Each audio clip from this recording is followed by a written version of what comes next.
Nous allons démarrer cette séance de conseil municipal. Le flux Internet Facebook semble fonctionner. J'espère qu'on n'aura pas le problème de son qu'on a eu la semaine dernière, qui a fait d'ailleurs, on en reparlera après, que nous n'avions pas le début de la retranscription de ce conseil municipal. Je vais tout d'abord, pour ouvrir cette séance du conseil municipal du 11 avril, et 18h30 et quelques secondes, de passer la parole à Mme Charlet pour procéder à l'appel. Monsieur Desmond. Présent. Madame Charlet, présente. Monsieur Moreau. Présent. Madame Frasca. Présent. Monsieur Daugimont. Présent. Madame Margonelli. Présent. Monsieur Ferenc. Présent. Madame Caron. Présent. Monsieur Himmer. Présent. Madame Dehain. Présent. Monsieur Gambier. Présent. Madame Tabé. Présent. Monsieur Dissassini. Présent. Madame Urbagnac. Monsieur Caléras, qui donne pouvoir à Monsieur Himmer. Madame Ducatillon, qui donne pouvoir à Madame Dehain. Monsieur Dufour. Présent. Madame Doisy. Présent. Monsieur Dutombeau. Présent. Madame Capron. Monsieur aussi qui donne pouvoir à Monsieur Dutombeau.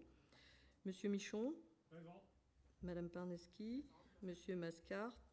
Madame Mazur. Monsieur Verret. Oui. Madame Poulain. Madame Quérard et Monsieur Bettini. Merci. Donc, on va pouvoir démarrer. Le quorum est largement atteint. Je vous propose que Mme Evelyne Urbagnac soit désignée secrétaire de séance, s'il n'y a pas d'objection. Et comme on vient de procéder à l'appel, je voulais juste transmettre une pensée amicale à Edwige Capron, qui est parmi nous, qui a perdu son mari la semaine dernière. Je pense que tout le conseil municipal te soutient, vous soutient, Edwige, chère Edwige. Simplement, donc, rappelez que vous êtes diffusé sur Internet. Donc, si vous ne souhaitez pas l'être, vous pouvez aller dans le couloir où d'ailleurs il y a un écran qui est déporté qui vous permet de suivre la séance avec le même flux vidéo que ce qui est diffusé sur Internet, et donc de ne pas occuper la zone qui est matérialisée avec les bandes rouges et blanches à l'entrée.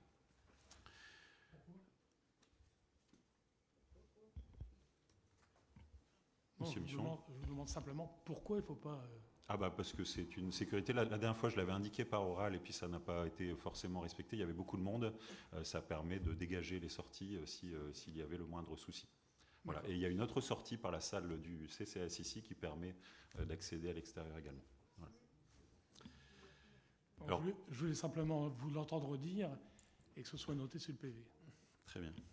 Alors, en parlant de PV, le premier point à l'ordre du jour, c'est de valider le procès-verbal du 14 mars 2024. Donc, je vous ai parlé de ce problème d'enregistrement partiel qu'on a essayé de restituer de façon synthétique en première partie du document. Est-ce qu'il y a des corrections sur le PV ? Monsieur Michon ? Oui, Pardon. Oui, quelques remarques. À la page 16, vous avez dit à la page 15, à la page 16... que vous m'auriez vu à la fin du conseil pour me dire pourquoi j'avais politisé les deux réunions de la Caisse des écoles de Oisier et Douai-Oisier. Vous ne l'avez pas fait. J'allais vous dire la même chose, vous êtes parti avant que j'ai pu vous parler, donc je vous ai cherché. Oh, je ne suis pas parti vite, monsieur. Oh, si. Non. Ah, si.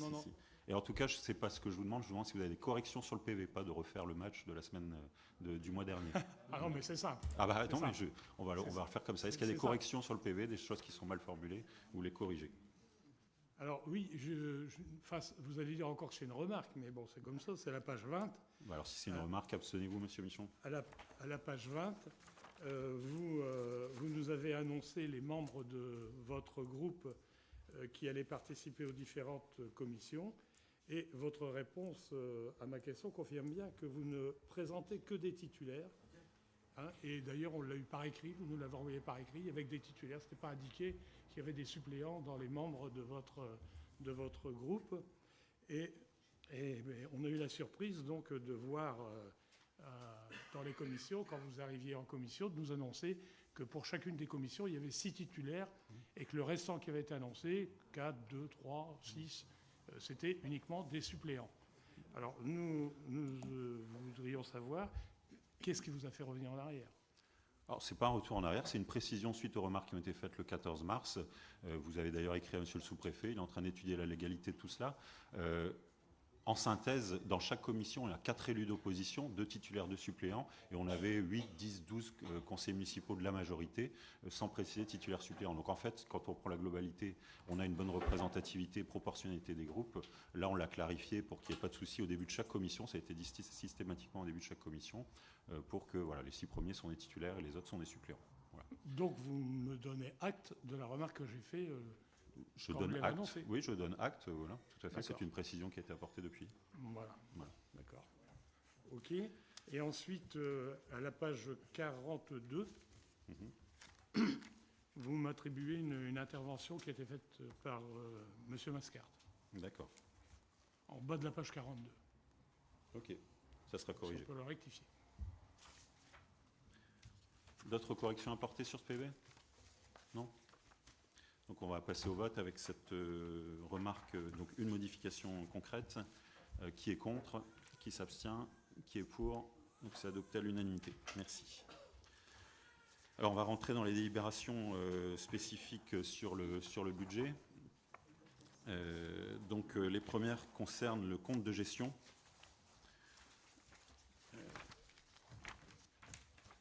Donc vous avez pu télécharger en numérique. Les présidents de groupe qui sont aussi commission des finances ou en commission des finances ont eu un dossier papier qui était disponible aussi sur demande en mairie.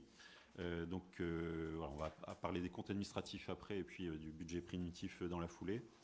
Est-ce qu'il y a des remarques sur le compte des gestions qui vous a été fourni de la commune? Non, pas de remarques. On peut passer au vote là-dessus. Donc qui est contre ce compte de gestion du percepteur? Qui s'abstient? Qui est pour? Donc le compte de gestion est adopté à l'unanimité de la commune. Et le compte de gestion de la régie des transports, même remarque. On passe au vote. Donc qui est contre? Qui s'abstient? Qui est pour? Donc c'est adopté à l'unanimité. Pour le point suivant, je vais laisser la parole à Madame Charlet pendant que je vais m'isoler quelques instants.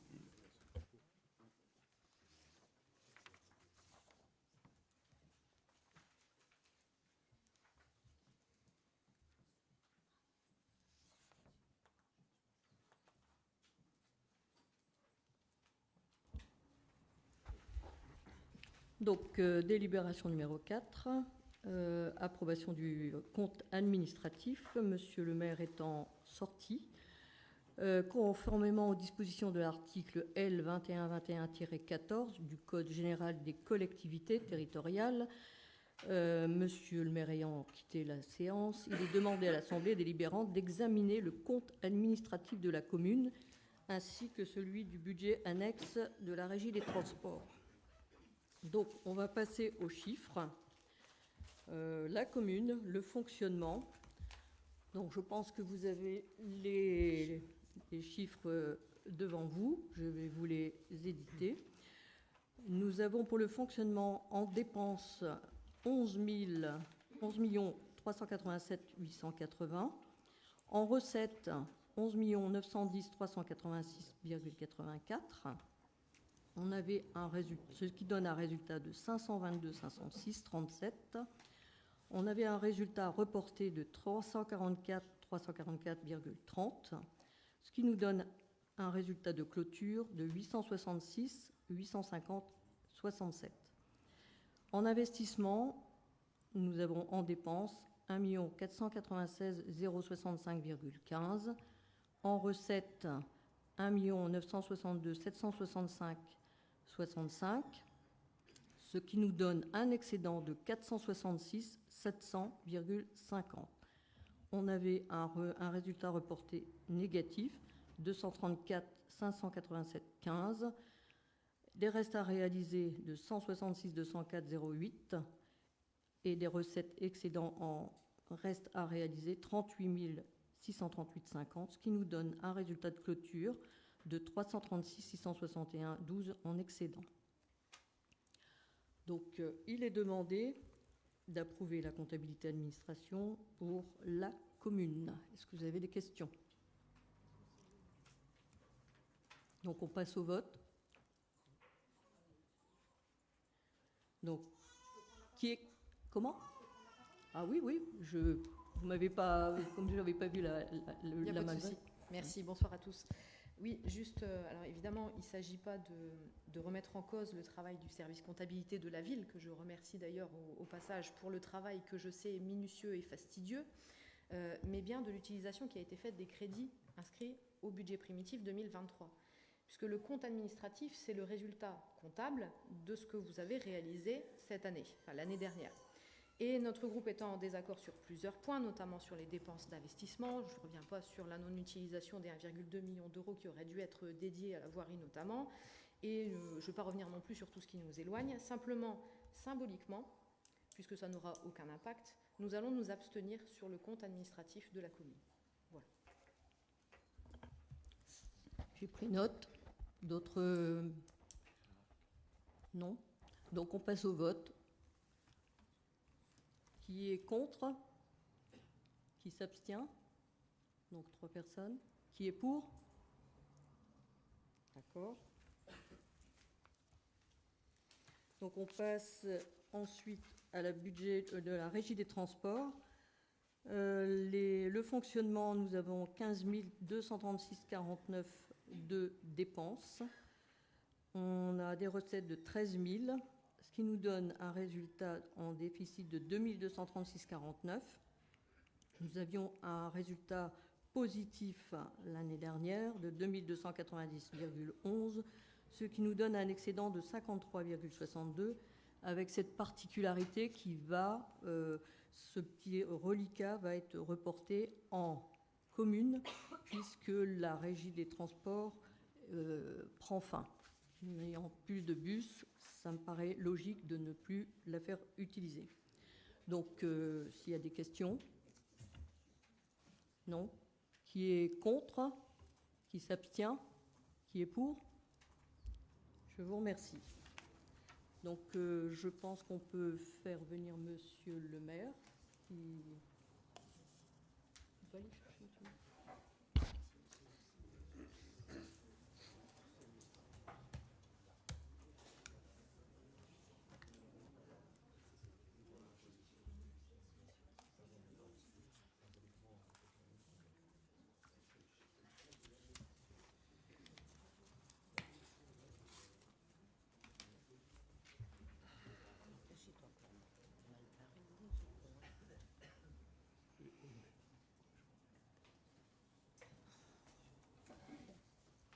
Donc, je vous donne le résultat de la réflexion. Donc, la commune, 3 abstentions des engagés, du groupe engagé, et le reste, OK à l'unanimité.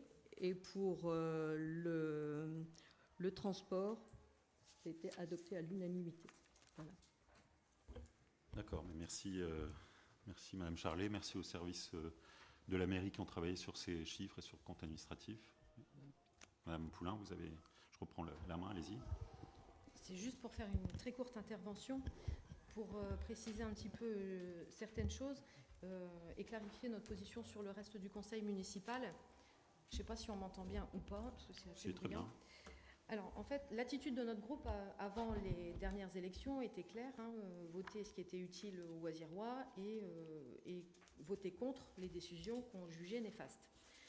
Il nous était en effet possible de retarder certaines décisions, notamment en jouant du rapport de force, puisqu'il y avait 14 conseillers minoritaires et 15 majoritaires, et nous devions de le faire.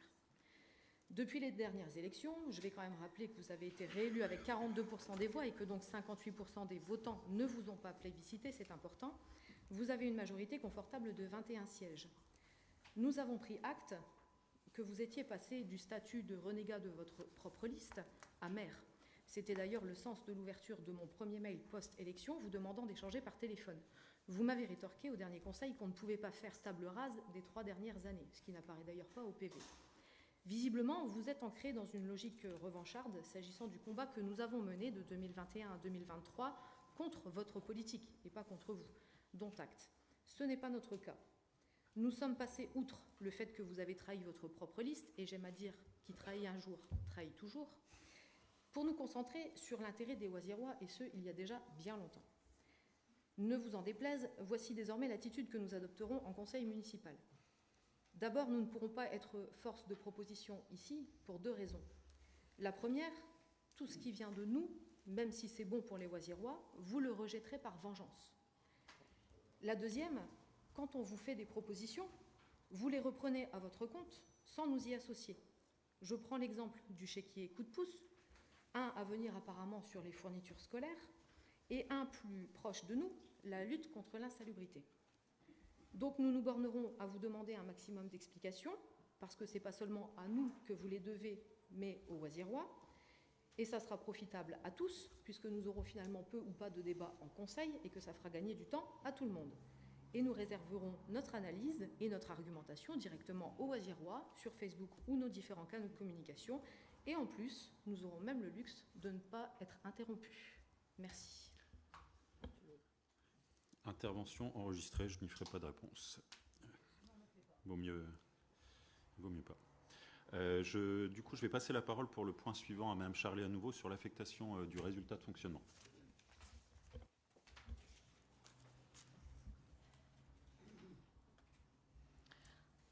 Point 5.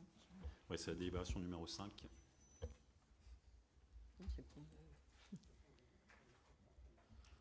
C'est bon. Alors, affectation du résultat. On va commencer par la commune. Résultat de l'exercice de la commune étant de 522 506 37, plus celui de la régie. Donc, la régie, il faut prendre le résultat moins les 52 62, ce qui nous donne un montant de 2236 49. Ensuite, ça nous fait un total de 269 88. Le résultat reporté de la commune, 344 30. La régie, 2290 11, qui nous fait un total de 346 634 41. Résultat affecté, 866 904 29, qui correspond à 966, si on veut reprendre, si vous cherchez un peu les chiffres, 966 850 plus les 53 de la régie. Ensuite, le solde d'exécution de la section investissement, 232 113 35. C'est l'analyse de 466 700,50 moins 234 537 15. Je vous donne un peu les résultats pour que vous puissiez bien voir les chiffres. Moins l'appurement en 1069, qui est un virement de 12 062,25. Ça, je rappelle que c'est suivant la M14. Depuis, nous devons faire un appurement au 1069. Ce qui reste, le solde de reste à réaliser d'investissement de 127 565 58.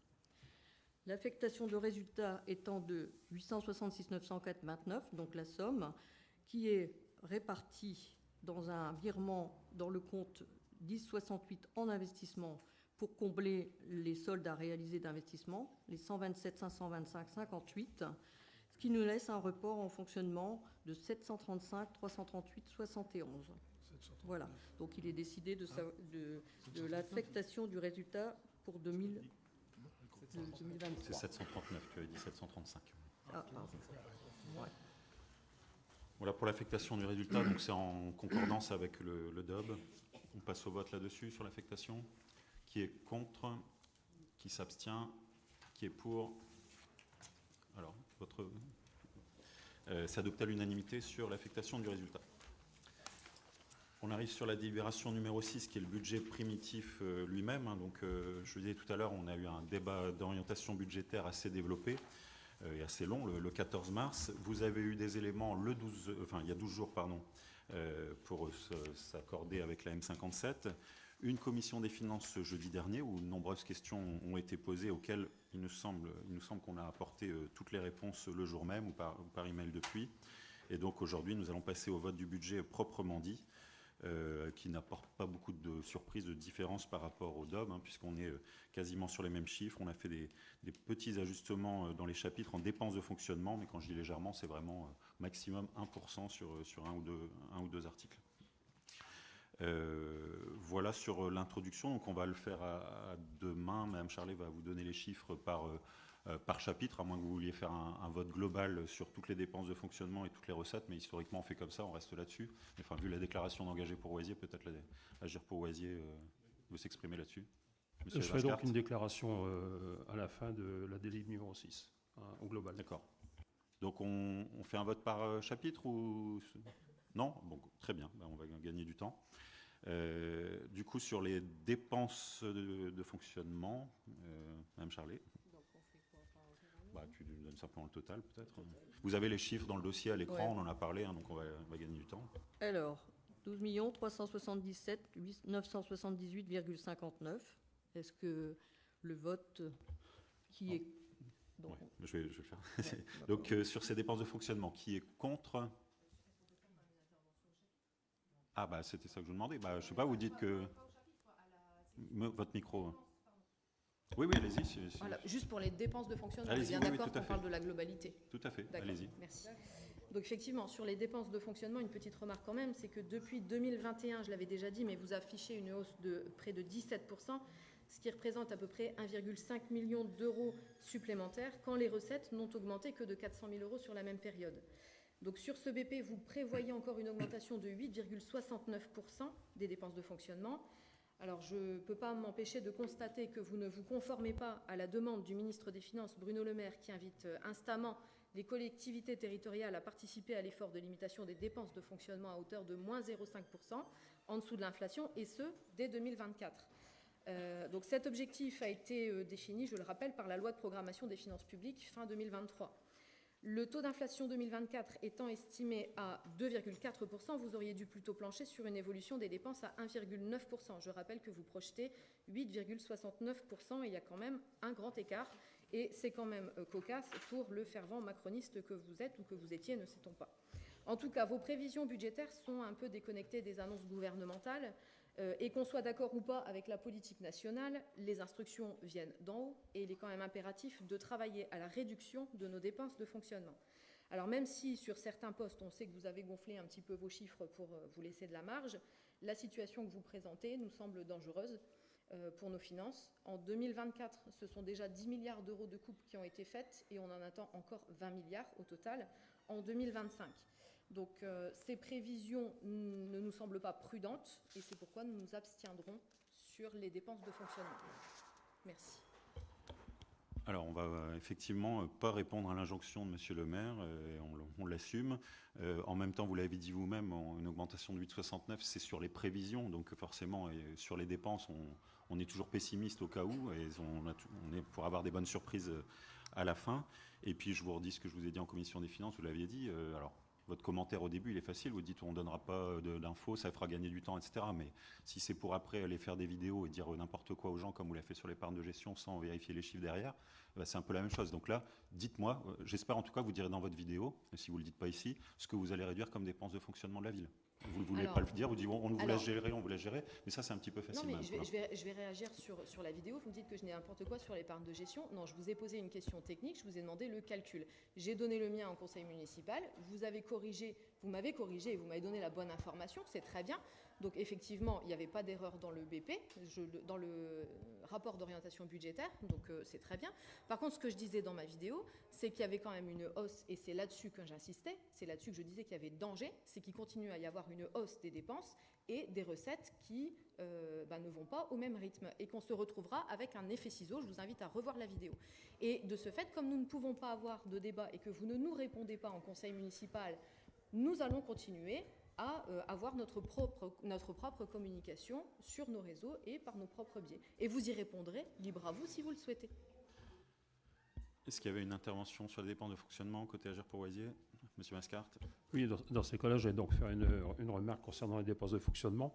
On vous a envoyé, le groupe Agir pour Oisier vous a envoyé un mail concernant des nouvelles propositions. En commission des finances, vous avez annoncé, c'est-à-dire une dotation de 51 000 euros supplémentaires, c'est-à-dire au niveau des dotations. Et on vous a fait une proposition de répartition. Bon, c'est vrai que par rapport aux différents chapitres et articles, on a du mal à s'y retrouver. Vous avez, vous, une possibilité, c'est-à-dire libre arbitrage quand vous voulez le faire également. Mais sachez quand même qu'on a fait, on va dire, donc 4 demandes. Une demande concernant le chèque de fin d'année pour les anciens. Je ne sais pas si tous les conseillers réceptionnaire, on va dire, de ce mail, de toute façon. C'est ce que j'allais dire. Monsieur Michon l'a envoyé à tout le conseil municipal, donc je vous laisse faire votre intervention là-dessus, mais je ne vais pas revenir là-dessus. C'est la majorité qui propose un budget. On ne va pas mettre votre budget. Dans ces cas-là, je vais quand même vous lire, c'est-à-dire ce qui vous a été proposé. Allez-y, Donc, le chèque de fin d'année pour les anciens, donc le passé de 68 à 67 ans, donc à peu près 70 personnes à 30 €, ce qui fait donc ajouter au niveau de vos dépenses 2100 €. On n'est pas, c'est-à-dire sur des milliards là. Au niveau des bourses, bac passé à 150 € pour tous les lauréats des bourses études aux collégiens, lycéens et étudiants, et passé de 36,50 à 50 €. Et pour les brevets des collèges, passé de 71 € à 100 €, ce qui fait que ça ferait un coût de 20 000 € et on vous demande d'ajouter sur cette ligne 15 000 €. Ensuite, dotation pour fourniture scolaire pour les élèves de primaire pour ne plus demander de liste de matériel supplémentaire. Donc là, maintenant, vous reprenez, c'est-à-dire la part belle en disant, écoutez, je vais faire des achats groupés, vous nous l'avez annoncé en commission des finances, donc on vous demande également d'ajouter sur cette ligne 8 000 €, même si maintenant vous reprenez à votre compte. Et enfin, mettre les repas des ALSH, c'est-à-dire pour les Oisirois à 1 €, donc ce qui fait 15 repas par enfant multiplié par 1 €, donc multiplié par 500 enfants, ça fait 7 500 €. Donc ce qui fait donc un coût de nos propositions sur les 51 000 de 32 600 €. Il reste donc un disponible de 18 400, mathématiquement parlant. Donc là, on vous propose, c'est-à-dire de le réinjecter, c'est-à-dire sur le virement à la section d'investissement, qui passerait de 720 388 € à 738 788 €. Voilà, c'est tout ce que j'avais à dire concernant les dépenses. Comme je vous disais, tous les conseils municipaux ont reçu, et donc si on refaisait 50 000 € comme ça, c'est monsieur le maire qui serait sans doute pas très content.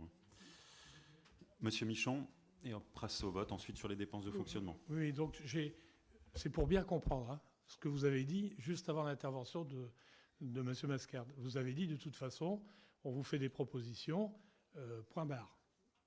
C'est bien ce que vous avez dit. Je l'ai enregistré. Vous le résumez avec vos mots. Je ne pense pas que j'ai utilisé point barre, mais... Non, mais le point barre, c'est moi qui le rajoute. Continuez votre raisonnement. Note de la rédaction, comme mettent les journaux. Comme dit Max Melanas. Donc ça veut donc dire, il faut être clair entre nous, que vous nous envoyez des documents, il n'y a pas de débat. Quoi que nous allions amener, il n'y aura pas de débat. C'est vos propositions, point barre. Oui. C'est exactement ça. C'est tout à fait ça. Écoutez, moi dans ce cas-là, on ne va plus venir au conseil municipal. Ça ne sert à rien qu'on vienne. Moi, j'avais compris qu'un conseil municipal, quand même, c'était pour débattre, pour discuter. Bon, si c'est pas ça, ok, d'accord. On a eu un débat d'orientation budgétaire assez long. Vous avez fait... ces sujets-là ont été évoqués. Vous avez déjà dit, on va en parler sur l'investissement, sur la salle en juin, etc. Là, vous refaites un petit tableau.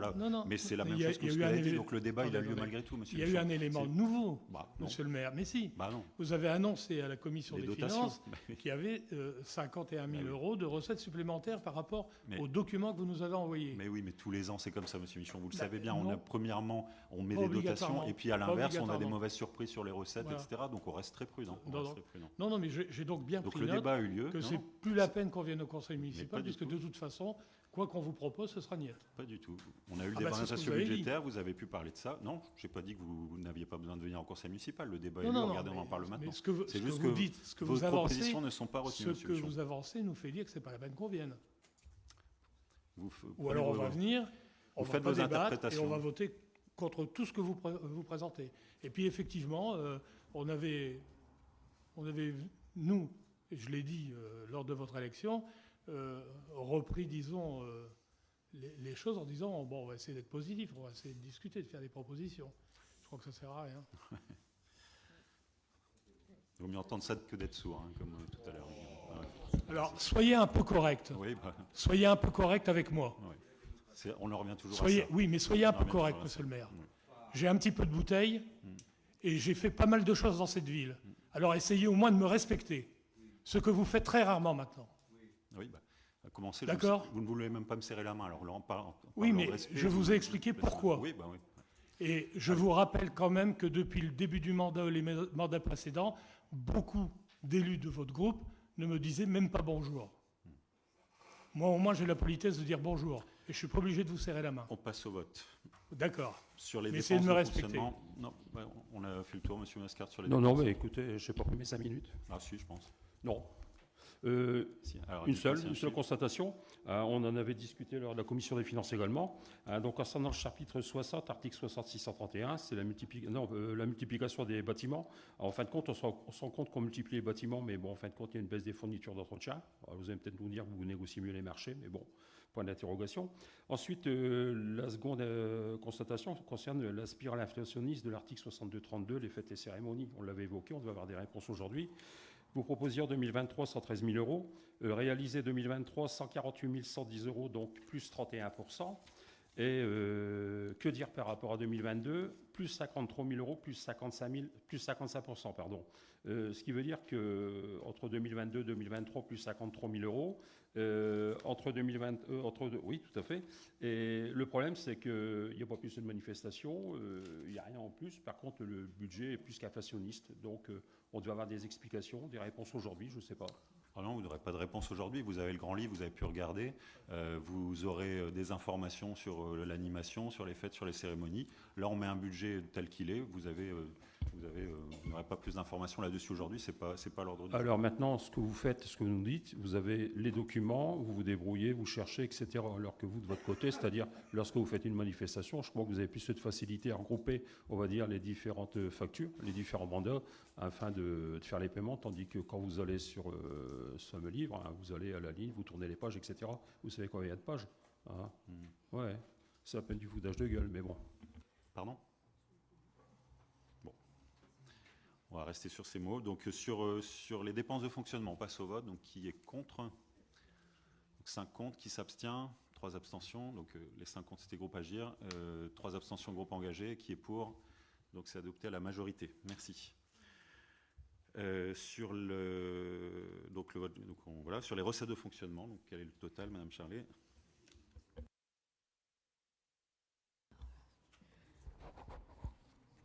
Pour le fonctionnement.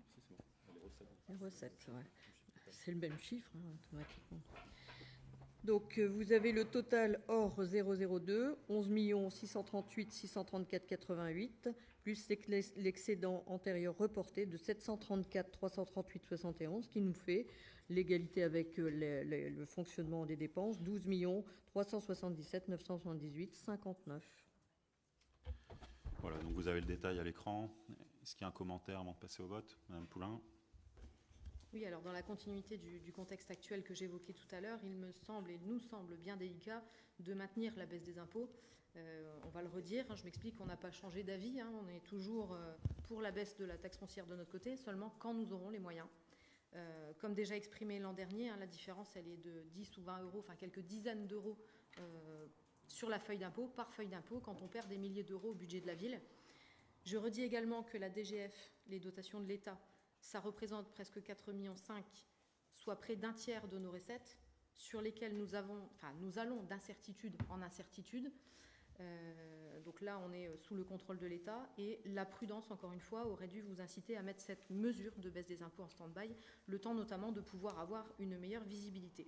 Mais donc, nous vous laissons dérouler votre programme et nous nous abstiendrons simplement sur cette section. Groupe Agir pour Oisier, Monsieur Michon ? Oui, tout simplement pour vous dire que compte tenu de l'épisode précédent, on ne va pas vous détailler nos propositions en recettes de fonctionnement. On fera la même chose, on ne vous les proposera pas non plus en investissement, mais on s'adressera nous aussi maintenant directement à la population pour montrer comment vous nous traitez en réunion. Je n'en dirai pas plus. Je dirais simplement qu'en ce qui concerne le budget de fonctionnement, nous aurions pu le voter, on en avait discuté. Votre comportement a conduit à ce qu'on vote contre, et tous nos votes maintenant sur le budget seront contre. Alors, on passe au vote. Qui est contre ces recettes de fonctionnement ? Donc le groupe Agir pour Oisier, 5. Qui s'abstient ? Donc le groupe Engagé pour Oisier. Et qui est pour ? Donc les recettes de fonctionnement sont adoptées à la majorité.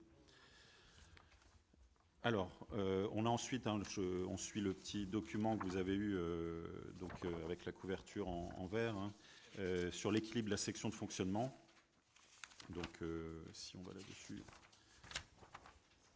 voilà, ce serait la page 10 du document que vous aviez eu en amont de ce conseil municipal, où on retrouve finalement l'équilibre entre les dépenses et les recettes de fonctionnement. Donc je pense qu'il n'y a pas de commentaires supplémentaires là-dessus, donc on passe au vote. Donc qui est contre cet équilibre général? Donc le groupe Agir pour Oisier. Ah bah allez-y, Madame Poulain. Oui, en fait, juste, alors je ne serai pas très longue, rassurez-vous. Là-dessus, on a principalement quelques... Enfin, là, vous êtes sur... Excusez-moi, j'étais en train de relire mes notes. Du coup, vous êtes sur l'équilibre de la section des dépenses et recettes de fonctionnement. Oui. Dans mon intervention, c'est après. Pardonnez-moi, autant pour moi. C'est pour ça, ça me semblait une... Effectivement. Donc, il y avait contre et 5 voix d'Agir pour Oisier. Qui s'abstient? Le groupe engagé pour Oisier, 3 abstentions. Et qui est pour? Donc, l'équilibre est adopté à la majorité. Sur le vote général des dépenses d'investissement, donc là, ce sont les pages 11 et 12 du petit document budget. Des remarques avant de passer au vote? Madame Poulain. Du coup, je suis au bon moment. Donc effectivement, quelques lignes pour parler très rapidement de la divergence de priorité hein, qu'on connaît déjà, mais voilà, pas de stratégie, notamment sur les terrains synthétiques, pas de plan encore pour la rénovation énergétique durable de nos bâtiments publics. Quand je dis ça, je parle de chauffage, d'alimentation, électricité, etc. Alors, vu le contexte, freiner les investissements, c'est pas une mauvaise chose.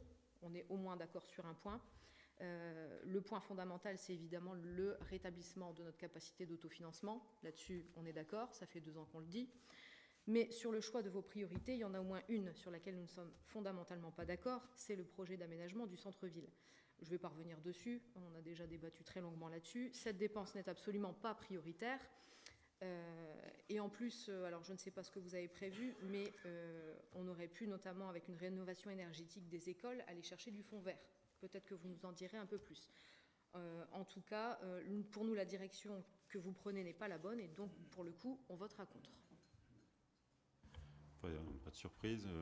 Groupe Agir pour Oisier sur les dépenses d'investissement.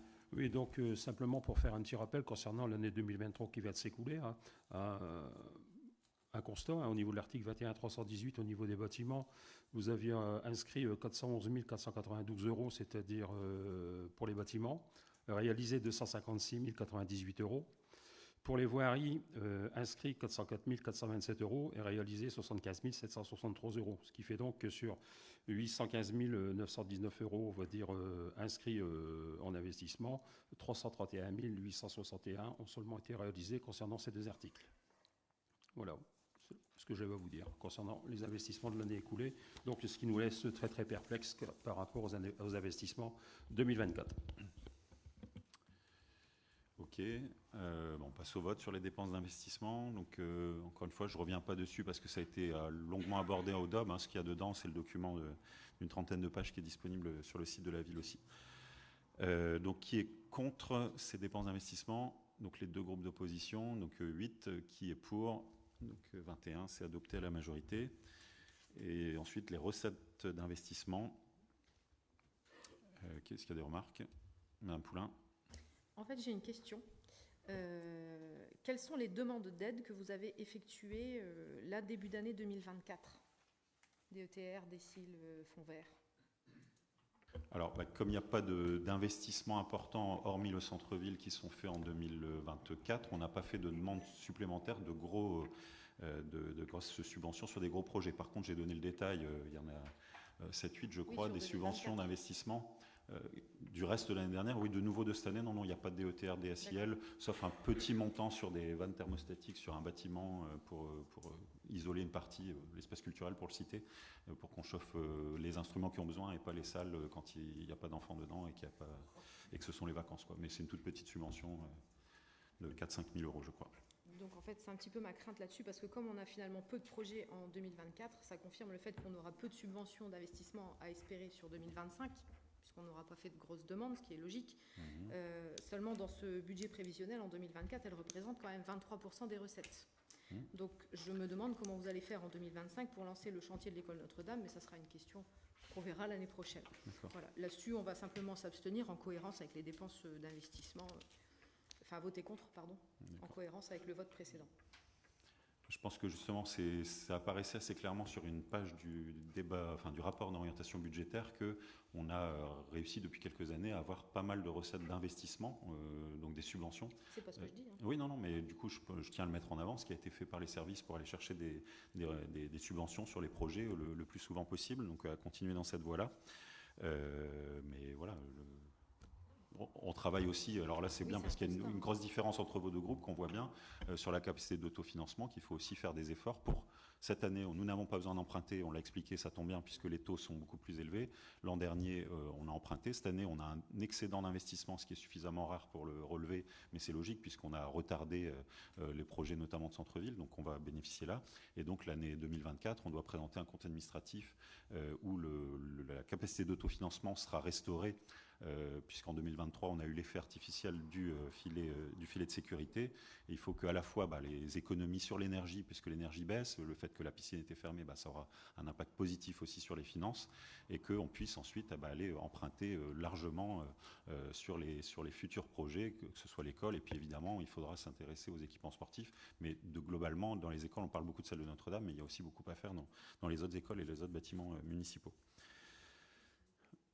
Madame Poulain, et après on passe Non, mais juste pour rebondir, qu'en fait, la capacité d'autofinancement, il faut quand même pas oublier qui l'a dégradée avant ce bilan 2023. Oui, on assume qu'il y a eu une crise énergétique, qu'il a fallu gérer, que c'est l'équipe que je dirige qui a dû la gérer avec les services municipaux. Donc je l'assume totalement. Voilà. Alors, est-ce qu'il y avait une remarque sur les recettes d'investissement avant de passer au vote du groupe Agir pour Oisier? Non, pas dessus. Donc, alors, on va passer au vote. Donc, qui est contre ces recettes? Les 8 d'opposition conseillers. Qui s'abstient? Personne. Et qui est pour? C'est adopté à la majorité. Nous avons du coup ensuite l'équilibre de la section d'investissement. Donc, je pense que là, il n'y a pas de commentaires supplémentaires. Donc, qui est contre? Les 8 élus d'opposition. Qui s'abstient? Personne. Qui est pour? C'est adopté à l'unanimité, à la majorité, pardon. Et ensuite, il reste un vote sur cette délibération-là, sur la globalité. Je laisse Madame Charlet. Eh bien, on va faire le résultat On fait le résultat. En fait, il y aura 8 contre et le reste pour la majorité. Oui, sur ça, il faut faire voter. Alors, on fait revoter. D'accord. Donc, la section de fonctionnement dépense 12 377 978,59. La section investissement 2 93 672,08. Et le global, il est de 14 471 650 67. Les recettes. C'est pareil, hein, donc, voilà. que ce soit en dépenses et en recettes. Voilà. Dépenses et recettes, c'est l'équilibre. Donc, on passe au vote. Donc, qui est contre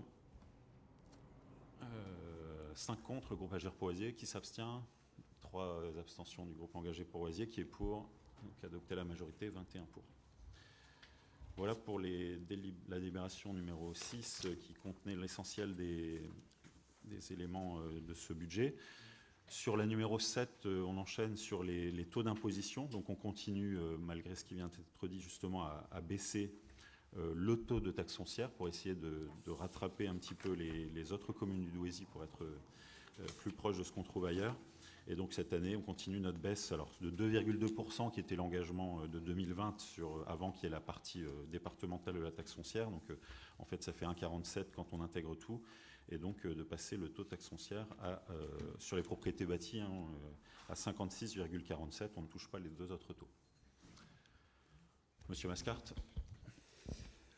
Oui, donc une intervention concernant l'ATF. Donc vous proposez une nouvelle baisse de la taxe foncière de 2,2%, passant ainsi de 57,31 par commune 38,02, département 19,29 à 56,47, donc par commune à 37,18. Le département reste inchangé à 19,29, mais il serait responsable d'annoncer que cette baisse ne concerne que la part communale, étant donné qu'on passe de 38,02 à 37,18. Ainsi, pour une taxe foncière de 1 000 €, en 2023, la part communale était de 380,20 €. La part du département à 192,90 €. Pour 2024, la part communale sera donc à 371,80 € et la part départementale toujours à 192,90 €, toujours pour une taxe foncière de 1 000 €. Donc le gain pour une TF de 1 000 € sur un an pour un oisirois sera de 8,40 €, Donc les Oisirois, M. Desmond, vous diront merci, parce que chaque foyer va gagner 70 centimes d'euros par mois. Voilà, merci. Je n'ai pas les mêmes chiffres du tout. Hein, mais bon. J'ai pas les mêmes chiffres, mais on se bagarre toujours là-dessus, hein, monsieur Mascart. Ouais. Bah, vous me les enverrez. Monsieur Machon, vous vouliez rajouter quelque chose? Oui, je voulais simplement rajouter que, bien évidemment, ce que vient de dire monsieur Mascart, que compte tenu de la conclusion du rapport de KPMG, et pour ne pas obérer l'avenir, souvenez-vous que KPMG, dans son rapport, avait expliqué qu'il faudrait peut-être faire une pause sur la diminution de la taxe foncière, et il a même allé plus loin, il a même envisagé, si vous vouliez mener à bien les investissements annoncés, qu'il faudrait même envisager peut-être une nouvelle augmentation de la taxe foncière. Donc nous proposons, nous aussi, de faire une pause cette année sur la diminution de la taxe foncière pour voir avant de la reprendre compte tenu de la suite des finances de notre commune. Donc on va s'abstenir sur cette délibération. Ok. Oui, on voit certaines communes qui adoptent leur budget en ce moment, qui augmentent le taux, certaines restent en pause, c'est la position la plus courante, et il y en a peu qui continuent à baisser progressivement, mais on assume, on continue à le faire. Madame Poulain, sur les taux. Oui, donc on avait voté contre l'année dernière, on ne va pas changer de cap puisque la situation ne s'est pas améliorée. Finalement, c'est une des promesses de campagne de 2020 à laquelle vous vous accrochez comme ce n'est pas permis. Alors c'est louable, hein, mais ça coûte un peu cher. Je l'ai dit tout à l'heure, vous baissez un petit peu les taxes foncières individuelles de quelques dizaines d'euros, mais ça fait perdre gros à la collectivité dans un moment où on a besoin de mettre l'accent sur la rénovation des bâtiments publics tout en maintenant les services publics rendus à la population, à l'ensemble des habitants et pas seulement aux propriétaires fonciers. Donc je redis ce que j'ai dit tout à l'heure. Nous, on demande que cette mesure soit mise également en stand-by et qu'elle soit reprise en des temps meilleurs. Alors on passe au vote. Qui est contre la baisse de taux de taxe foncière sur la propriété bâtie et le maintien des deux autres? Donc 3 contre. Qui s'abstient? 5 donc 3 contre s'étaient engagés pour Oisier. S'abstient 5 abstentions groupe Agir pour Oisier. Qui est pour donc adopter à la majorité ces nouveaux taux. Je passe la parole à Madame Charlet pour la 8.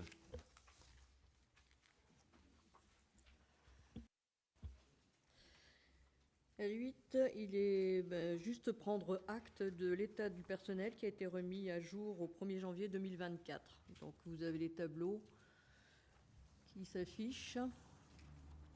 Vous avez des commentaires. En tout cas, qui était dans vos dossiers, voilà. Oui, c'est dans le dossier. Pas de commentaires, c'est une pièce obligatoire du budget. Il y a eu des Monsieur modifications. Véret, Monsieur Véret. Bonsoir.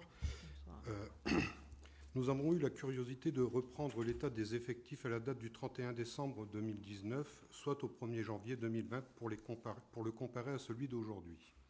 Nous remarquons qu'à l'époque, l'effectif titulaire de la municipalité s'élevait à 122 personnes, alors qu'il s'élève au 1er janvier 2024 à 113 personnes, soit une diminution de 9 personnes. Si l'on regarde dans le détail, 4 postes administratifs, 11 postes techniques et 2 postes dans le domaine du social ne sont plus pourvus. Cependant, nous notons 3 titulaires en plus dans le domaine sportif et 5 dans le domaine culturel. C'est bien dans le domaine technique que la suppression de postes est la plus importante. Si nous faisons la même comparaison au niveau du personnel non titulaire, nous nous apercevons que l'état des effectifs comportait au 31 décembre 2019 95 personnes, dont 63 à temps non complet, alors qu'il est de 14 personnes, dont 11 à temps non complet au 1er janvier 2024. Pour faire une comparaison plus correcte, retirons le secteur animation, qui est un secteur assez fluctuant selon les impératifs qui nous sont assignés par l'Éducation nationale. Nous remarquons alors que c'est encore au niveau des services techniques que les effectifs ont fondu de 25 emplois, dont 4 à temps non complet. Au total, toujours en ne tenant pas compte des secteurs animation, l'effectif de notre commune est passé de 175 personnes, dont 54 à temps non complet, au 31 décembre 2019 pour un effectif au 1er janvier 2024 de 127 personnes, dont 26 à temps non complet, soit une perte totale de 48 personnes. Même s'il faut nuancer ce résultat avec une diminution de 28 personnes à temps non complet, nous retrouvons ici L'écoute de la remarque faite par le cabinet d'experts comptables Frac et Petit et Associés dans la synthèse de l'audit que vous lui aviez commandé au début du mandat.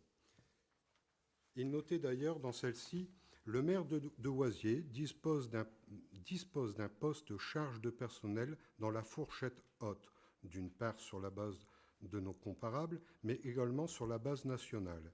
Il vous recommandait d'ailleurs pour l'exercice 2023 d'inscrire aux dépenses du personnel un montant de 5 168 000 euros, que vous n'avez heureusement pas réussi à atteindre malgré le départ de plusieurs cadres de nos collectivités.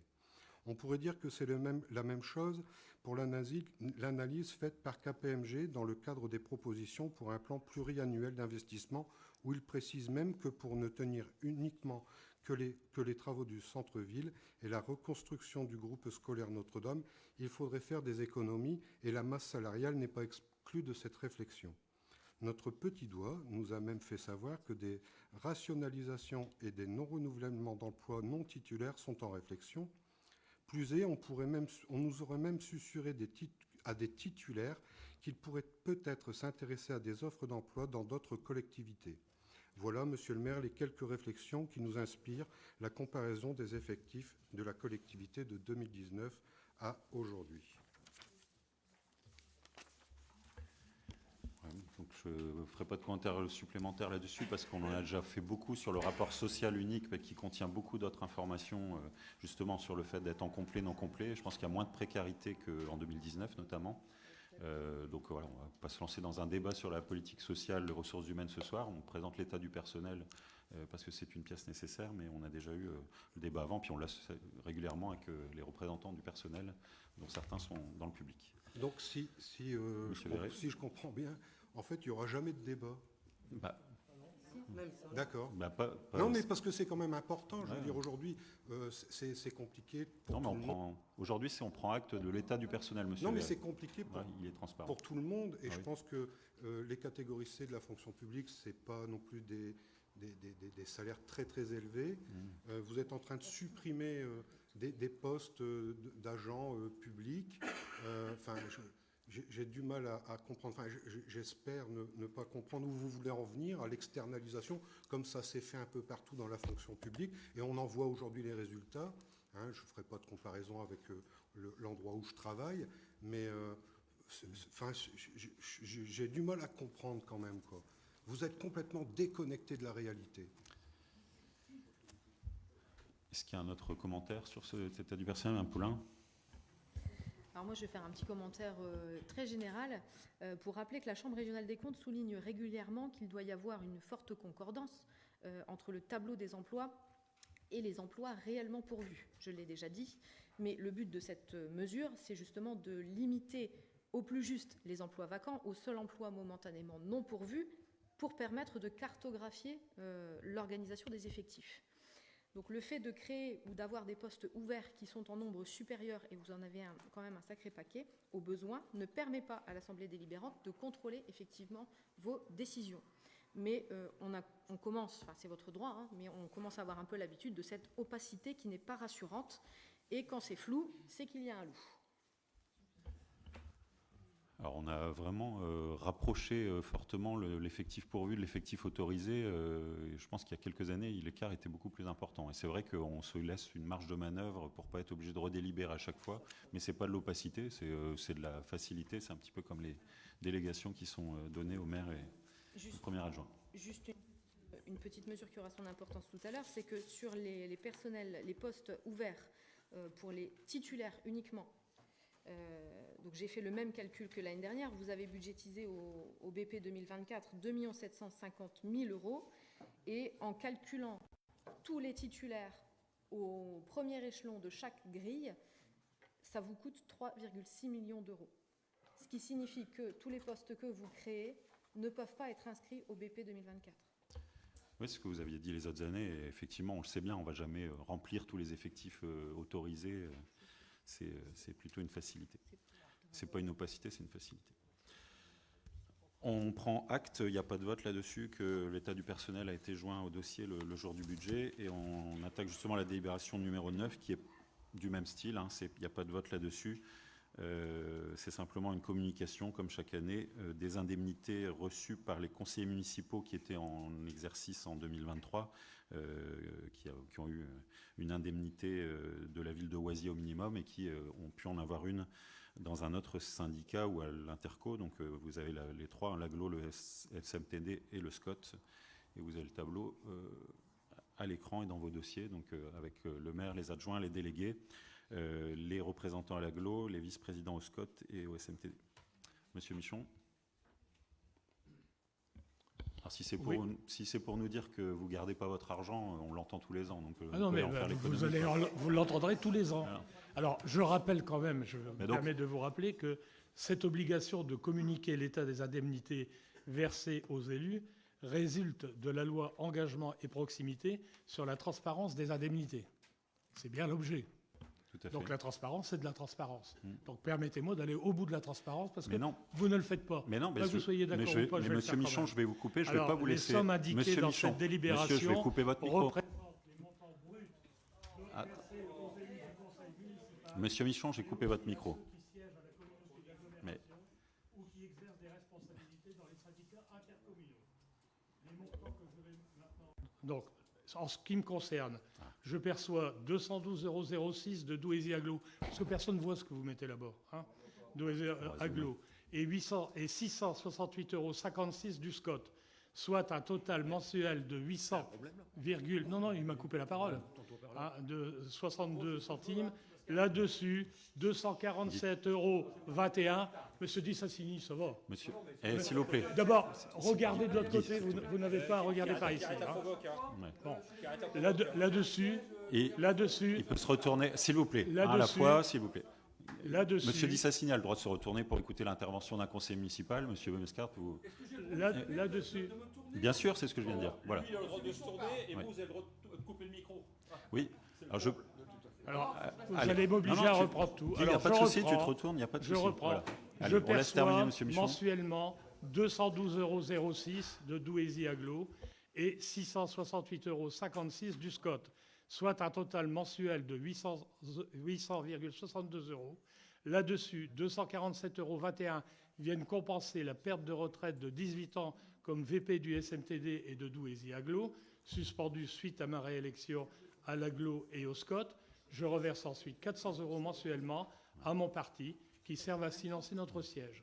Pour Claudine Parneski, elle perçoit 668,56 € pour son mandat de vice-présidente au SMTD.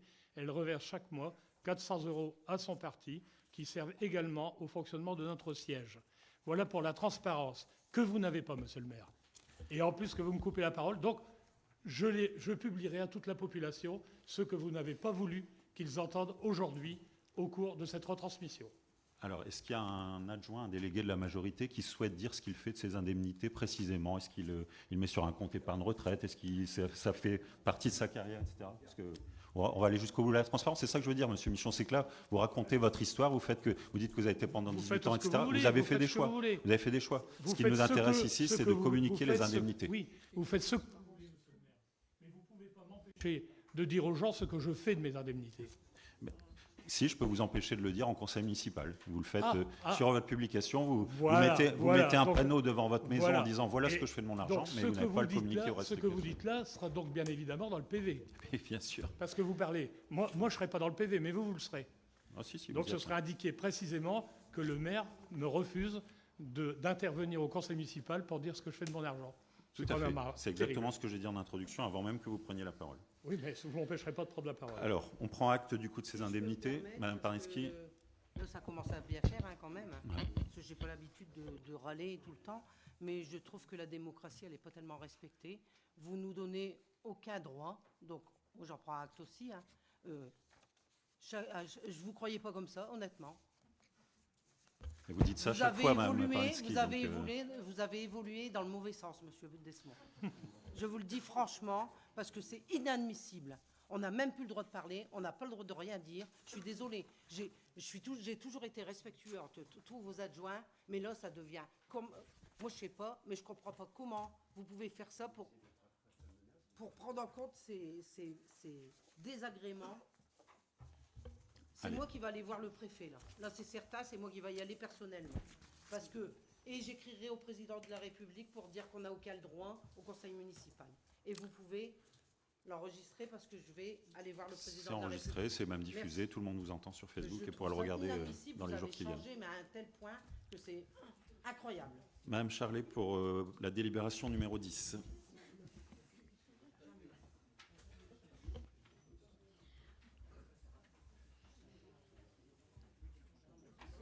Donc on reprend son calme, s'il vous plaît, et on parle des subventions pour les associations.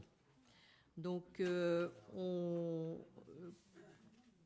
on prend acte que pour le centre social, il y avait eu des montants versés pour le premier trimestre. Et donc là, actuellement, on est dans l'attente des attributions définitives. Donc on verse un acompte. Donc pour le centre social, on avait versé les acomptes. Donc là, on va reprendre l'avance comme on faisait avant, au premier trimestre, sous la déduction de l'avance perçue au premier trimestre, bien entendu. Pour le CCAS, une subvention de 270 000 pour 2024. Pour la Caisse des écoles, une subvention de 36 390 pour 2024. Et pour les associations sportives, une avance, comme d'habitude, de 50% perçue en 2023 sera versée courant mai sous condition d'une remise d'un dossier complet. Et ça, j'insiste, parce qu'il faut toujours faire la chasse, avoir des dossiers complets. Donc vous avez la liste des associations bénéficiaires: l'aïkido, la gym d'entretien, le handball, le judo, Mangouchi Full Force, natation adulte, natation jeune, tennis club, l'US mineur, vétérans de Oisier et Oisier association basket. Et vous avez les montants, donc, qui étaient de 2023, 58 610, donc une provision pour le mois de mai pour 29 305. Des remarques, Madame Poulain? Une question. Peut-être que vous l'avez dit en commission, mais ça a dû m'échapper. Les subventions aux autres associations, elles sont acquises d'office ou est-ce qu'il faudra repasser une délibération? Non, il faudra repasser une délibération, c'est ce que j'expliquais l'autre jour. D'habitude, on demande les dossiers un peu plus tôt dans l'année. Et ils ont eu du 15 mars au 1er avril, je crois, pour répondre. Ouais. Donc c'était un peu court. On n'a pas voulu les solliciter pendant la campagne électorale. Vous imaginez bien, on leur demande un dossier, les recevoir, etc. C'était bien sûr exclu. Donc là, on a reçu les dossiers, certains pas encore tous. Donc on est en train de travailler ça et il y aura une vraie délibération complémentaire dans le trimestre pour les autres associations qui ne sont pas sportives. Madame Mazure. Bonsoir. En 2023, vous avez repris la méthode de calcul pour verser les acomptes sur la base des subventions de l'année précédente et vous avez alors décidé que les subventions pour les associations seraient figées à l'identique jusqu'à la fin du mandat, quelle que soit leur évolution. Cependant, aujourd'hui, de grandes disparités apparaissent avec le décalage du nombre d'adhérents dans certaines associations. Nous allons donc voter cette délibération, mais souhaitons l'engagement d'une discussion en commission sport pour examiner ces disparités, ainsi que les primes de classement, comme M. Ferrand s'y était engagé. Alors, de toute façon, on pourra en discuter en commission du sport, il n'y a pas de souci, mais on s'était engagé à les garder pour 3 ans, donc il y aurait cette année, encore l'année prochaine, si je ne m'abuse. Et on en avait profité pour les augmenter de 7%, il me semble, pour tenir compte de l'inflation. Ok, message reçu. Madame Poulain. Oui, du coup, en fait, pardonnez-moi, mais d'expliciter votre réponse, est-ce que ça veut dire qu'il y aura une possibilité de réévaluation ou que vous maintenez Pour l'instant, le conseil municipal s'est prononcé sur un maintien. Donc, de toute façon, on va pas. Là, on verse une provision de 50% de l'année d'avant. On va pas baisser, on va pas être en dessous quoi qu'il arrive. Donc, on pourra regarder. Pour moi, on va rester. Le principe de base, c'est ce qui avait été voté l'année dernière. Mais si on se rend compte qu'il y a autre chose qui doit être fait, on s'en ressortira. On a déjà soulevé, ça a été soulevé en commission. Donc, est-ce qu'à un moment donné... Monsieur Ferenz. Oui, bonjour à toutes et tous. J'ai bien noté, effectivement, ça mérite à ce qu'on puisse se pencher sur cet événement. Là, ce soir, je propose qu'on valide en fait la moitié de cette subvention et on proposera donc une date de la commission sport pour regarder effectivement ce décalage et d'autres points, si vous êtes d'accord. Je pense que c'est la bonne logique à faire pour ce soir. Alors, sport, oui, mais pas uniquement. Moi, j'avais d'autres domaines, par exemple, sur lesquels j'aurais voulu rediscuter, notamment les APE. Je voulais savoir si c'était possible ou pas. De toute façon, vous semblez tenir deux discours différents. Donc, permettez-moi de demander une ouais, clarification. sur les en fait, associations non sportives, je ne sais pas si Mme Urbaniak veut rajouter quelque chose, mais c'est pas pour tout de suite. Le prochain conseil municipal, j'en profite pour vous le dire, je n'ai pas encore la date précise, sans doute le 30 mai, le jeudi 30 mai, mais il faut qu'on vérifie que ça puisse coller avec les uns et les autres. Mais c'est sans doute à ce moment-là qu'on passera les délibérations pour les associations non sportives, et puis on fera le point sur les sportives, et d'ici là, on aura travaillé entre deux. Madame Urbaniak. Oui, bonsoir à tous. Oui, concernant les autres associations, je reçois encore des dossiers et je suis en ce moment en train de tous les vérifier. J'appelle les personnes pour lesquelles il manque des documents, mais on n'a encore rien décidé. Ça va se faire très prochainement. S'il faut réévaluer certaines, il n'y a pas de souci. Vraiment, rien n'est bouclé. Que peut-être on peut prévoir une commission conjointe, peut-être sur ce simple point.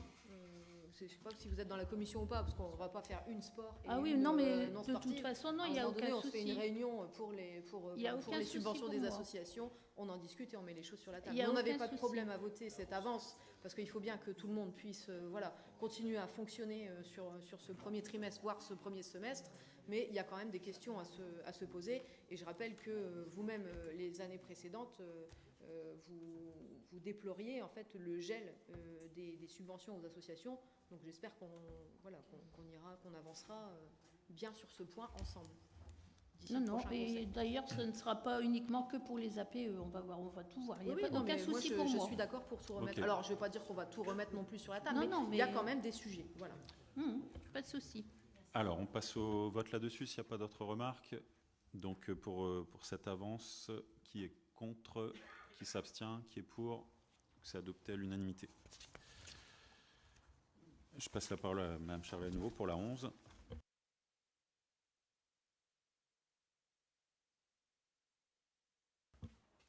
Alors, il s'agit d'un prêt au personnel. Il y a une délibération du 26 avril 1978 du conseil municipal qui avait décidé du principe d'attribution de prêt. Donc là, il est sollicité un prêt de 1600 dans le cadre d'une opération immobilière au taux de 1%, remboursable en 10 ans aux agents communaux et qui désirent accéder à la propriété. En mars 2024, un agent municipal a sollicité l'octroi de ce prêt pour l'achat d'un bien immobilier. Ce prêt sera débloqué au moment de la conclusion de l'acte d'achat. Et considérant que la commune n'est pas un établissement bancaire au taux de 1%, ça sera soumis à CSG-CRDS et considéré comme un avantage salarial. Voilà. Donc il est demandé à l'Assemblée d'accorder ce prêt à l'agent et d'autoriser à faire le virement lorsque l'achat sera acté. Bon, c'est classique, hein, c'est une vieille délibération. Ça a déjà été fait voilà, auparavant. On n'indique pas le nom de la personne et non. Pas confidentialité. Monsieur Michon. Oui, ce sont des demandes qu'on a rarement au conseil municipal. Donc voilà. Et effectivement, je pense que compte tenu un peu de la situation d'augmentation du coût des acquisitions et puis des taux bancaires, etc., peut-être qu'il faudrait regarder à revaloriser ce prêt parce que 1978, c'est vrai que on peut tous se dire que ça monte. Et comme on en a très peu, on n'aurait pas un impact important sur le budget, quoi. Oui, et puis c'est un prêt, donc effectivement. Moi, je suis assez d'accord sur le fond, parce que c'est symbolique, ça aide à aller chercher derrière, mais il faudra qu'on regarde. Pour ce soir, on l'a passé comme ça, je pense qu'il y a le dossier, mais on regardera pour revoir le plafond, pour pouvoir prêter à des employés municipaux de façon plus importante. Donc, vous voyez que c'est possible. Ah oui. D'accord. Alors, qui est contre ce prêt? Qui s'abstient? Qui est pour? Donc, c'est adopté à l'unanimité. Merci pour la personne. La 12, toujours Mme Charlet. Alors, il s'agit des ressources humaines. Là, on demande un recrutement d'agents contractuels sur des emplois non permanents pour un accroissement saisonnier d'activité, notamment au service technique pour l'organisation des travaux et en espace vert pour la période du 13 mai 2024 au 31 août 2024. Passe au vote. Madame Poulain. Juste pour clarifier, en fait, en cohérence avec ce que j'ai dit tout à l'heure, nous, on va s'abstenir sur toutes les demandes de recrutement, faute de lisibilité sur les crédits inscrits au budget. Mais ça n'aura évidemment aucun impact.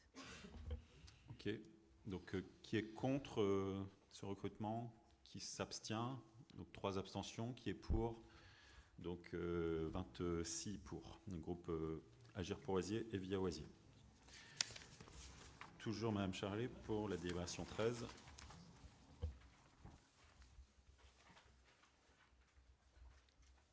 Là, c'est la création de 3 emplois permanents au service culturel. Donc, il s'agit d'un professeur de formation musicale à raison de 6 heures hebdo, un professeur de hautbois à raison de 1h30 hebdo et un professeur de piano à raison de 7h30 hebdo. Donc, ces emplois seront occupés par des fonctionnaires et éventuellement des agents contractuels. Donc, il est demandé de pourvoir à ces 3 emplois permanents au service culturel. Qui est contre? Qui s'abstient? 3 abstentions. Qui est pour? Donc 26 pour, adopté avec le groupe Via Oisier et le groupe Agir pour Oisier. Toujours Mme Charlet sur la 14. Alors, sur la 14, c'est en raison d'une réussite d'un examen professionnel. Donc, au premier adjoint, cette personne, il faut créer un poste d'assistant d'enseignement artistique principal de première classe, permanent à temps non complet. C'est dans la filière culturelle également. On passe au vote. Qui est contre? Qui s'abstient? 3 abstentions. Qui est pour? 26 pour. Agir pour Oisier, Via Oisier. Merci. La délibération 15. La parole à Monsieur de Gimont. Merci Monsieur le maire. Bonsoir à tous. Donc cette délibération concernant l'école de musique, donc la fixation de la rémunération des jurys pour les examens qui sont en train d'être, qui vont se réaliser là prochainement. Donc on propose de dédommager les membres du jury en leur attribuant une vacation dont le montant pourrait être fixé à 21,19 € de l'heure. Donc c'est habituel, comme chaque année, pour les examens. Les professeurs viennent d'autres écoles pour pouvoir évaluer nos Oisiérois qui passent les petits examens, qui n'est pas toujours évident, surtout pour les adultes. C'est habituel. Qui est contre? Qui s'abstient? Qui est pour? Donc là, c'est adopté à l'unanimité. Merci. La délibération numéro 16, c'est donc une demande d'accord de principe pour une garantie d'emprunt pour la réalisation de 12 logements rue Jules Ferry, donc derrière l'ancienne gendarmerie, pas loin de Frémaré, le trottoir d'en face, c'est Frémaré. Et donc, vous avez 7 prêts pour un montant total d'1 945 121 € sur des durées de 40 à 50 ans. Donc on a déjà eu l'occasion de s'expliquer sur ce mandat, enfin sur le mandat juste précédent, sur le fait que ce type de demande de caution est finalement est imposé aux collectivités pour que le projet puisse se faire. Et donc on souhaite que le projet puisse se faire puisqu'il y a une absence criante de logements sur la commune, des demandes de mutation, des gens qui sont sur des logements trop petits, trop grands, etc. Donc quand il y a une possibilité, et les élus qui sont en particulier dans les commissions urbanisme et qui travaillent sur le PLU le savent, si on peut créer 12 logements à un endroit, c'est très bien. Donc pour le permettre, on va rajouter une caution permettant à Norévi de monter cette opération dans les mois qui viennent. Est-ce qu'il y a des remarques, Monsieur Mascart? Oui, simplement pour vous rappeler qu'à un moment donné, au début de votre carrière politique, vous étiez très frileux par rapport à ces garanties d'emprunt. Ce que je veux simplement dire que le montant initial des garanties depuis 1992 s'élève à 33 848 209 € et qu'à ce jour, il reste donc en cours de garantie 24 105 547. J'ai eu le temps d'aller consulter. Et sachant qu'à ce jour, cet emprunt, d'après mes calculs, on n'est jamais d'accord sur les chiffres, M. Desmond, il est d'1 843 808 €. Voilà. Ok, bon, environ 1,8 million, 1,9 million, j'ai peut-être le mauvais chiffre, on vérifiera. Monsieur Michon. Oui, pour compléter, vous nous demandez ce soir de garantir des emprunts pour un projet dont nous n'avons eu aucune information. Donc on ne connaît pas du tout ce qui va être fait dans le détail, rien du tout. C'est la première fois que ça nous arrive. Alors moi je pense qu'on aurait dû d'abord avoir l'information en commission urbanisme, au minimum. Puisque là, on reçoit la délibération, ça nous tombe dessus. Alors je sais que ça fait longtemps qu'on discute de l'utilisation de ce terrain avec Norévi, mais d'un seul coup, ce qui n'était pas possible devient possible. Alors est-ce que ce sont des logements individuels? Est-ce que ce sont des logements à étage, etc. On n'a aucune information. Alors, vous avez peut-être eu même des informations par la commission Habitat de Douaisis-Aglo non plus? Non, d'accord. Bon, non. écoutez, voilà, c'est un petit projet. Donc, Ouais. alors, le permis de construire a été déposé, hein, donc il est consultable. Voilà, vous pourriez le retrouver comme ça. Et comme vous dites, ça fait longtemps qu'on sait qu'à cet endroit-là, il pourrait y avoir quelque chose. Donc, Oui, mais ça me semble quand même la moindre des choses que la commission urbanisme. Oui, bah on alors, a eu l'occasion de discuter pour le plus. Vous étiez au courant de ce qui allait se passer et vous n'en avez même pas parlé. les élus de la commission urbanisme ont pu en parler au mois de janvier-février. Et à l'époque, il n'y avait pas d'opposition, si je peux dire les Donc choses vous comme avez ça. profité qu'on n'était pas On là. n'a pas profité, c'est le timing qui fait que c'est des sujets qui se Donc, sont est-ce que discutés je là. pourrais avoir communication des PV de réunion? Vous en avez parlé pendant le temps où il n'y avait plus d'opposition. Vous savez bien, c'est des réunions informelles, quand c'est comme ça, on en parle. Ah bon? Bah oui. Ah bon? Bah oui. Ah bah c'est la meilleure. Tout à fait. Bah. Mais vous êtes véritablement un magicien. Vous êtes un acrobate. Écoutez, je vous félicite. Là, vous êtes vraiment un acrobate. Hein. C'est dommage que le cercle éducatif n'ait plus lieu. Ils auraient pu vous embaucher pour pas cher. Et c'est moi qui vous manque. Et c'est moi qui vous manque de respect, Monsieur Michon. Vous me traitez de clown d'une façon détournée. C'est moi qui vous manque de respect, Monsieur Michon. Non, je vous ai pas. Au cirque éducatif, quelqu'un qui fait rire. Il n'y a pas que des clowns. Vous me prenez pour un abruti en plus. Vous me prenez pour un abruti. Monsieur Desmond. On continue. On continue. On continue. Des clowns, il y a des acrobates, il y a des prestidigitateurs. Qui est contre cette délibération? Alors, nous, on va s'abstenir, Monsieur le maire. Okay. Quand on aura communication du projet, du véritable projet, peut-être qu'on aura une autre opinion, mais pour l'instant, on s'abstient. Alors, donc, qui est contre? Qui s'abstient? 5 abstentions, groupe AGR Oisier. Qui est pour? Donc, le groupe engagé pour Oisier, 3 voix plus les voix de Via Oisier, donc 24 voix pour. Merci. Alors, je vais passer la parole à Mme Dehan, qui peut utiliser un micro-baladeur, qui va se mettre ici. Ah oui. Ça va aller comme ça? Ça va aller, je vais là. Les rouges, c'est bon. Merci, Monsieur le maire. Bonsoir à tous. Il est proposé d'organiser pour les personnes âgées de 65 ans et plus une sortie à Maroilles le lundi 27 mai 2024. Le nombre de places est limité à 55. Les inscriptions auront lieu du 22 avril au 15 mai 2024 en mairie. La priorité est donnée aux Oisiérois. Donc il est proposé à l'Assemblée de délibérer sur les tarifs de cette sortie. Donc pour les tarifs Oisiérois, 30 €.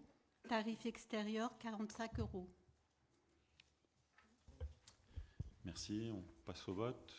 Madame Parniski, pardon. Si je peux me permettre. On en a parlé en commission. Merci, Madame Dehain. Après, j'ai vu mon groupe, bien sûr, donc nous en avons discuté. Je mets tout à plat. Hein. L'âge de la retraite, à notre grand regret, est à 64 ans maintenant.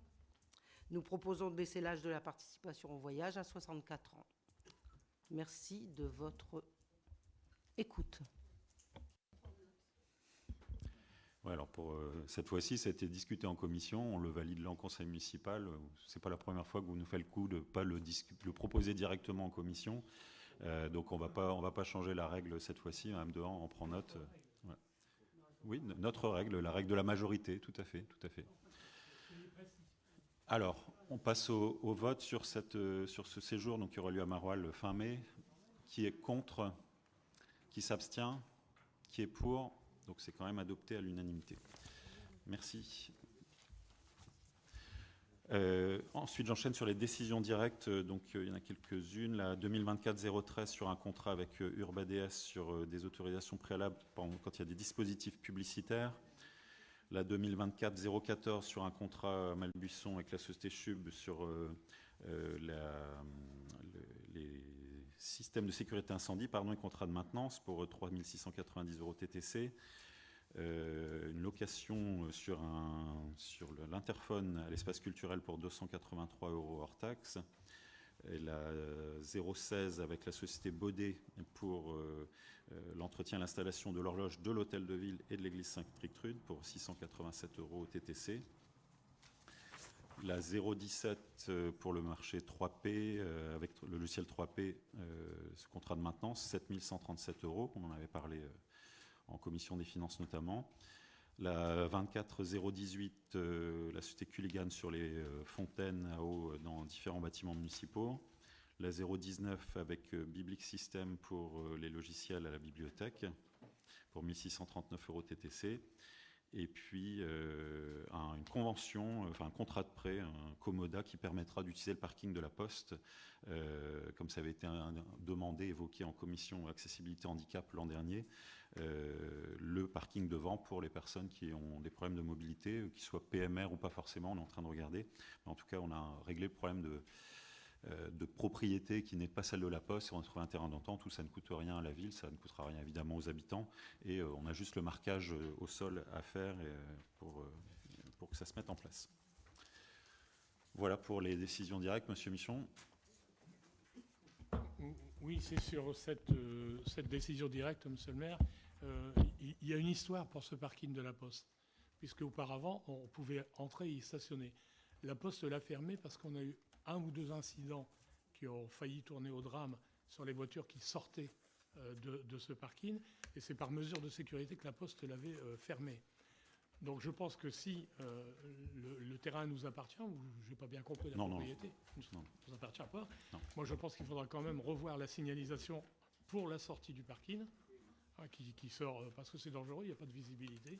Donc je pense qu'il y a ça aussi à voir, en plus des places de parking handicapés. Et je profite que j'ai la parole pour faire un petit rappel au règlement, parce que tout à l'heure vous m'avez coupé la parole, vous m'avez coupé le micro. Je souhaiterais que vous disiez aux gens de la majorité que dans le règlement intérieur, il est prévu de ne pas jouer avec son téléphone durant la réunion. De ne pas jouer, ça dit de l'éteindre, de ne pas prendre de conversation, mais on peut jouer avec. D'accord. Pour revenir sur le Comoda, sur le parking de la Poste, de toute façon, il y a aussi le problème de l'arrêt de bus qui ne sert plus, qui est devant et qu'il faudrait peut-être profiter pour faire une signalétique qui permette de mieux comprendre qu'il y a des entrées-sorties. Mais effectivement, c'est un endroit qui est un peu dangereux, mais ça permettrait d'éviter à des personnes de se garer sur la place ou devant le collège pour aller à la Poste et gagner quelques pas. Question écrite, nous en avons reçu une seule. Je ne sais pas si on a le temps de la mettre à l'écran, sinon je la lis, elle n'est pas très compliquée, elle n'est pas très longue. Vous refusez, donc du groupe Agir pour Oisier, vous refusez systématiquement de nous fournir un calendrier semestriel des réunions du conseil municipal afin que nous puissions nous organiser. Pour la même raison, parce que nous ne sommes pas associés à leur préparation dans les commissions, nous souhaiterions obtenir un calendrier des manifestations municipales par semestre. Dans un premier temps, nous souhaitons obtenir au conseil municipal du 11 avril le calendrier jusqu'aux vacances d'été. Alors, peut-être déjà, la première chose, c'est de dire que les questions, ce sont des bandes d'informations. Quand vous posez une question, c'est pour avoir une information. Là, ce n'est pas une question, c'est une requête. Vous voulez un changement dans les méthodes, dans les procédures. Donc voilà, vous avez le droit de le demander, mais pour moi, ce n'est pas une question écrite au conseil municipal qui permet d'avoir un échange. C'est une requête à laquelle je ne vais pas donner une suite favorable, comme vous vous en doutez. Les conseils municipaux, je vous l'ai déjà expliqué, je vous l'ai dit, vous voyez, je ne l'ai même pas encore fixé définitivement. Vous pouvez repérer la date du 30 mai, ça sera sans doute celle-ci, mais on confirmera. Et sur les événements municipaux ou autres, de toute façon, ils se construisent aussi au fur et à mesure. Donc là, je laisserai notamment, c'est surtout M. De Gimont, M. Ferenc qui sont concernés sur ces événements-là, au fur et à mesure de la construction, de vous donner des informations quand elles sont matures en commission, ou en tout cas, au minimum, dans les journaux municipaux et les différents moyens de communication de la ville. Monsieur Michon. Non, j'insiste sur les manifestations. On va arriver par exemple à des moments où il y a pas mal de pompes, il y a pas mal de choses qui vont se passer.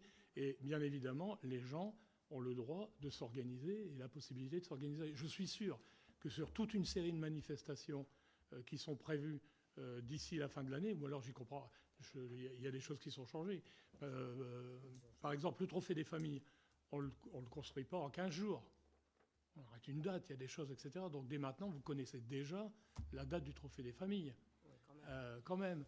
On sait qu'il y aura des événements culturels qui vont tomber, dont vous connaissez la date, qui ne se construisent pas comme ça sur une semaine. je crois qu'il y a une correction à voir, monsieur le maire. Il y a une correction à voir. De pas, comment, là encore... Je vais pas vous répéter ce que je viens de dire, mais ok, j'entends votre point de vue et je viens de vous expliquer le nôtre. Voilà. Donc le vôtre, c'est de dire... Madame Poulain... Vous n'aurez aucune information là-dessus. Vous les aurez quand elles seront mûres et quand on, voilà, non, quand on pourra vous les donner avant. C'est une question de date. Ouais. Madame Poulain. Oui, j'ai juste une actualité récente qui me fait poser une question orale. Je voudrais revenir sur la lutte contre l'habitat indigne, sujet ô combien important. Il y avait eu une intervention en conseil municipal du groupe Agir pour Oisier le 28 septembre, ce à quoi vous aviez répondu à l'époque. Donc je rappelle que le principe, vous aviez présenté une convention tripartite avec Douaisis Agglo, l'État et la ville pour donc agir contre l'habitat indigne au niveau des privés. Et la requête avait été formulée d'agir aussi sur les bailleurs sociaux. On s'était notamment rendu compte sur cette délibération qu'il y avait un petit souci au niveau de Douaisis Agglo.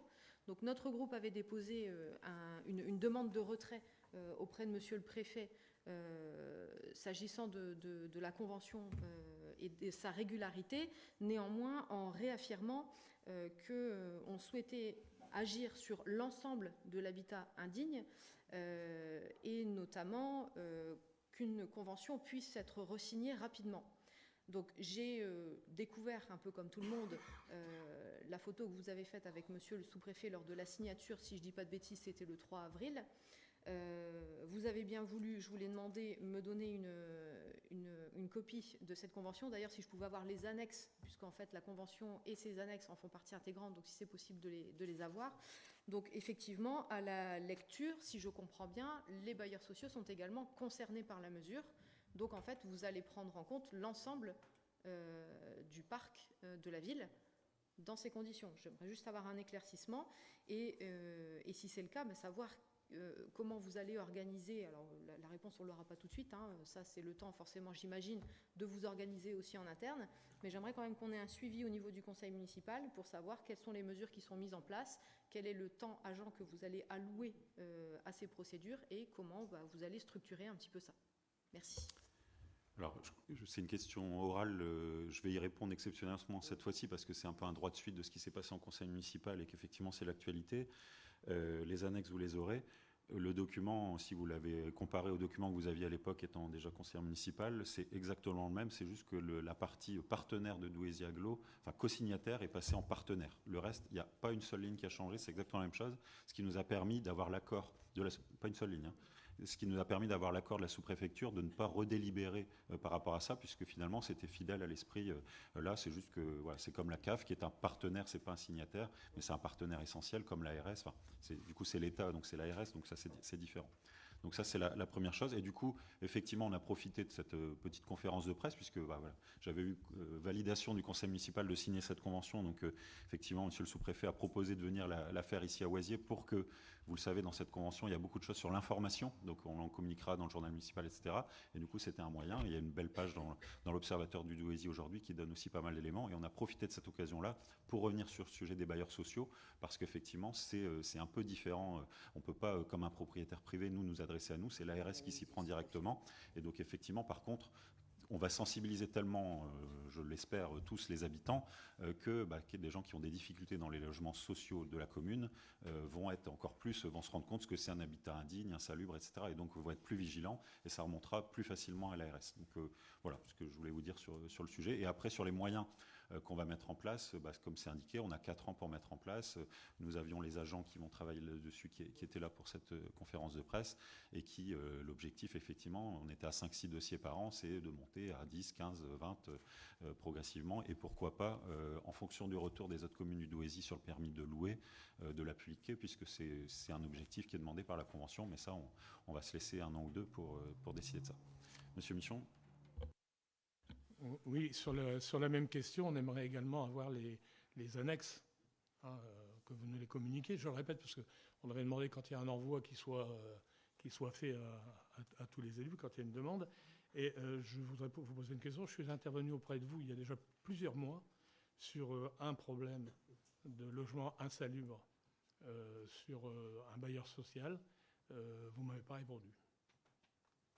Alors, je ne sais pas, vous me dites, quand j'interviens pour pour vous signaler des choses comme ça. Est-ce que c'est la même attitude qu'au conseil municipal? Vous décidez, vous ne nous informez pas. Écoutez, je crois que vous recevez beaucoup de gens sur lesquels vous traitez directement avec les bailleurs. Donc parfois, celui-là, vous me l'avez envoyé, je n'ai pas compris pourquoi, parce que voilà, vous court-circuitez en général facilement le maire et l'adjointe au logement. Mais sur ce sujet-là, je vais reprendre le dossier, voir où on en est. Je ne vais pas court-circuiter l'adjointe au logement, parce que je vais en envoyer une copie de mon intervention. Oui, c'est ça. Et c'était un cas très particulier, très spécifique. Ouais. On va regarder ce cas-là, on va refaire donc c'est bien de répondre quand même. Madame Poulain. Oui, juste sur la délibération qui vous a permis de signer, je rappelle quand même juste que le rôle de Douaisis-Aglo n'était pas le même et qu'il y a quand même des divergences dans les conventions, mais enfin bref, sur le principe. Non, vraiment. Donc vous regardera, j'ai relu moi-même personnellement les deux conventions. Vous avez l'aval de Douaisis-Aglo. Ah, j'ai échangé avec la vice-présidente avant sur le document. Non, mais il n'y a pas de souci là-dessus.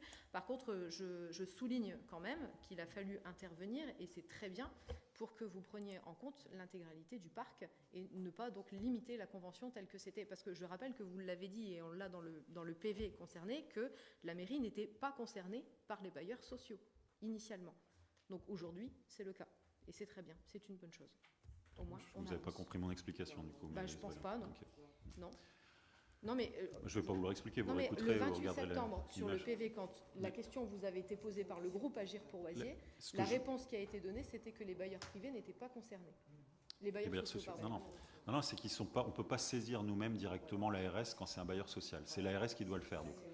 C'est ça la subtilité, mais au final, ça revient au même. Quand il y a quelque chose, les gens vont savoir, ça va remonter. Mais là, vous êtes engagé quand même publiquement à intervenir et à suivre les dossiers, y compris pour les bailleurs sociaux, et que vous ferez suivre. Donc, on espère avoir des avancées majeures sur ces dossiers, parce que il y a beaucoup plus d'interventions là-dessus. Et quand vous étiez sur à peu près 5 ou 7 cas à l'année chez les privés, je pense que chez les bailleurs sociaux, vous allez avoir beaucoup plus de monde. D'où ma question. Sur de l'indigne, je ne suis pas sûr.